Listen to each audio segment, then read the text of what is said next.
اعلی کلمت الله کیږي، د جهاد مقصود با د الله په لار کې د جنگېدو مقصود با دا به اعلی کلمت الله چې د الله رب العزت دا کلمه په پوره دنیا کې اوچت شي، د الله د دین بول بالا شي او په هر ځای کې د الله دین قائم شي. جهاد وبده مقصد باندې کیږي. نو ولنې نمبر فائدہ دا ده چې د الله رب العزت دا دین د حضور محمد مصطفی احمد مجتبی صلی الله تعالی علیه وسلم راوړل شوی شریعت دا په دنیا کې نافذ شي، په دنیا کې با امن راشي. کله چې د نبی علیه الصلاۃ والسلام شریعت نافذ شي نو په دغه علاقه او په دغه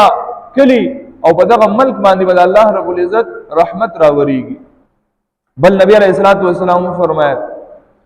زما د امت مالداری دا په مال غنیمت کې پرته ده،